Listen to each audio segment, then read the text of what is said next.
Hi all, welcome back to Tech Talks. ഇന്ന് നമ്മൾ discuss ചെയ്യാൻ പോകുന്നത് സ്പ്രിംഗ് ടെസ്റ്റ് ആണ്. രണ്ട് ടൈപ്പ് സ്പ്രിംഗ് ടെസ്റ്റ് ഉണ്ട്. ഒന്ന് ഓപ്പൺ കോയിൽ സ്പ്രിങ്ങും മറ്റൊന്ന് closed coil സ്പ്രിങ്ങും.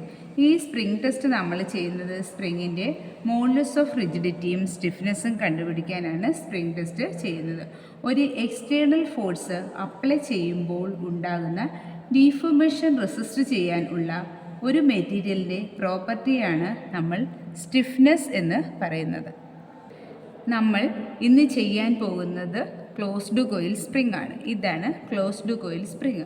Closed coil spring ചെയ്യുമ്പോൾ അതിൻ്റെ ഡിഫ്ലക്ഷൻ കണ്ടുപിടിക്കുന്നത് delta is equal to 64W r³/n d⁴. ഇതിൽ ഡെൽറ്റ എന്ന് പറയുന്നത് deflection of the spring, W എന്ന് പറയുന്നത് അപ്ലൈ ചെയ്യുന്ന ലോഡ്, R എന്ന് പറയുന്നത് സ്പ്രിങ്ങിൻ്റെ റേഡിയസ്, N എന്ന് പറയുന്നത് നമ്പർ ഓഫ് കോയിൽസ്, D എന്ന് പറയുന്നത് സ്പ്രിംഗ് വയറിൻ്റെ ഡയമീറ്റർ, N എന്ന് പറയുന്നത് ഷിയർ മോഡുലസ്. ഇതാണ് സ്പ്രിംഗ് ടെസ്റ്റിംഗ് മെഷീൻ.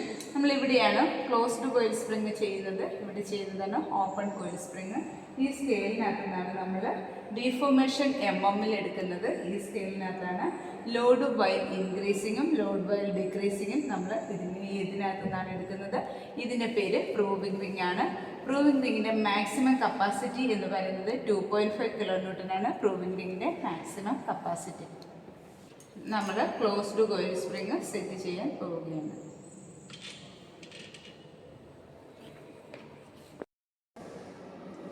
ഇവിടെ നമ്മൾ നമ്മുടെ ക്ലോസ്ഡ് കോയിൽ സ്പ്രിങ് സെറ്റ് ചെയ്തു. നമ്മുടെ പ്രൂവിംഗ് റിങ് 0 സെറ്റ് ചെയ്തു.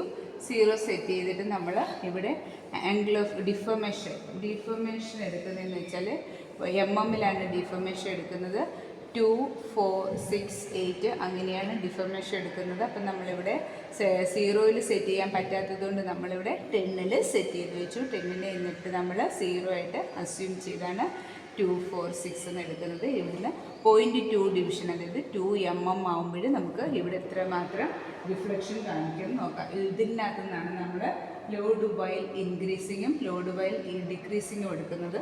ഇതാണ് നമ്മുടെ റൊട്ടേറ്റിംഗ് വീല്. ഇത് വെച്ചിട്ടാണ് നമ്മൾ ഇതിനെ ചെയ്യുന്നത്. റൊട്ടേറ്റ് ക്ലോക്ക് വൈസ് ഡയറക്ഷനിലാണ് നമ്മൾ റൊട്ടേറ്റ് ചെയ്യുന്നത്.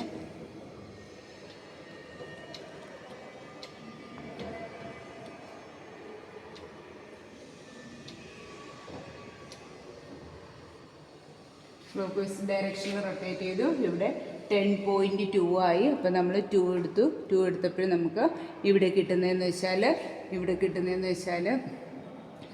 0, 1. ഇപ്പം നമ്മൾ 0 to 1 വരെ 5 ഡിവിഷൻ, അത് 5 എന്ന് തന്നെയാണ് വായിക്കുന്നത്. 6, അപ്പോൾ 6 ആണ് നമുക്ക് ഇതിനകത്തുനിന്ന് കിട്ടിയത്. നമ്മൾ സ്പ്രിംഗ് ടെസ്റ്റിംഗ് മെഷീൻ്റെ അടുത്ത് പോയി നമ്മൾ ഡീഫോർമേഷൻ പറഞ്ഞായിരുന്നു. സ്കെയിലിനകത്തു നിന്നാണ് നമ്മൾ ഡീഫോർമേഷൻ കണ്ടുപിടിക്കുന്നത്. അപ്പം നമ്മൾ ക്ലോക്ക് വൈസ് ഡയറക്ഷനിൽ അത് റൊട്ടേറ്റ് ചെയ്യുക. ക്ലോക്ക് വൈസ് ഡയറക്ഷനിൽ നമുക്ക് റൊട്ടേറ്റ് ചെയ്യുമ്പോൾ 2.2 mm 2 ഡിവിഷൻ ആകുമ്പോൾ, അതായത് 2 mm ആകുമ്പോൾ എത്രമാത്രം ലോഡ് വൈൽ ഇൻക്രീസിങ് ആയി നോക്കുക. അത് നമുക്ക് 2-ലായപ്പോൾ കിട്ടി, 9 കിട്ടി, 4-ലായപ്പോൾ 12, 6, 15, 8, 17.5, 10, 20, 12, 22.5 ഇത്രയും ഡിവിഷൻ നമുക്ക് കിട്ടി. അതിനെ നമ്മൾ എന്ത് ചെയ്യണമെന്ന് വെച്ചാൽ 0.00361 കൊണ്ട് ഇൻറ്റു ചെയ്യുമ്പോൾ നമുക്ക് കിട്ടും. പിന്നെ നമ്മൾ ലോഡ് വൈൽ ഡിക്രീസിങ് ചെയ്യുക. അതേപോലെ തന്നെ നമ്മൾ ഡിക്രീസ് ചെയ്യുക, അതായത് ക്ലോക്ക് വൈസ് ഡയറക്ഷനിൽ നമ്മൾ റൊട്ടേറ്റ് ചെയ്ത് നമ്മൾ ഇൻക്രീസിങ് ചെയ്യുക. ആൻറ്റി ക്ലോക്ക് വൈസ് ഡയറക്ഷനിൽ നമ്മൾ റൊട്ടേറ്റ് ചെയ്ത് ഡിക്രീസ് ചെയ്യുക. എന്നിട്ട് ഇതിൻ്റെ ഇൻക്രീസ് ചെയ്തതിൻ്റെ ഡിക്രീസ് ചെയ്തതിൻ്റെ മീൻ ലോഡ് നമ്മൾ കണ്ടുപിടിക്കുക. അപ്പം നമുക്ക് ഇതിനകത്തുനിന്ന് ലോഡ് കിട്ടും, അതായത് W കിട്ടും. W കിട്ടുന്നതെന്ന് വെച്ചാൽ ഇതിനെ നമ്മൾ എന്ത് ചെയ്യും, ഗ്രാഫിലേക്ക് പ്ലോട്ട് ചെയ്യും. ഇതിനകത്ത് Y ആക്സിസിലാണ് ലോഡ്, X ആക്സിസിലാണ് റിഫ്ലക്ഷൻ. എന്നിട്ട് നമുക്ക് കിട്ടിയ റീഡിങ് വെച്ചിട്ടാണ് നമ്മൾ ഗ്രാഫ് പ്ലോട്ട് ചെയ്യുന്നത്. W എന്ന് പറയുന്നത് ലോഡും പിന്നെ നമുക്ക് ഡെൽറ്റ എന്ന് പറയുന്നത് റിഫ്ലക്ഷനും ആണ്. ഇനി load versus deflection graph plot ചെയ്യുന്നു. അതിൻ്റെ എക്സ് ആക്സിസിലെ ഡിഫ്ലക്ഷനും വൈ ആക്സിസിലെ ലോഡും എടുക്കുന്നു. അതിൽ നിന്ന് നമുക്ക് ഒരു റൈറ്റ് ട്രയാങ്കിൾ കൺസിഡർ ചെയ്തിട്ട് ഡിഫ്ലക്ഷനും ലോഡും കണ്ടുപിടിക്കാം. ഗ്രാഫിൽ നിന്നും കിട്ടിയ ലോഡും അതിൻ്റെ കറസ്പോണ്ടിങ് ഡിഫോർമേഷനും കൂടെ ഡിവൈഡ് ചെയ്യുമ്പോൾ സ്പ്രിങ്ങിൻ്റെ സ്റ്റിഫ്നെസ് കിട്ടുന്നു. ഇതാണ് ക്ലോസ്ഡ് കോയിൽ സ്പ്രിങ് ടെസ്റ്റ്. അടുത്ത വീഡിയോയിൽ നമ്മൾക്ക് ഓപ്പൺ കോയിൽ സ്പ്രിങ് ടെസ്റ്റ് ചെയ്യാം. എല്ലാവർക്കും ക്ലോസ്ഡ് കോയിൽ സ്പ്രിങ് ടെസ്റ്റ് മനസ്സിലായി കാണും എന്ന് വിശ്വസിക്കുന്നു.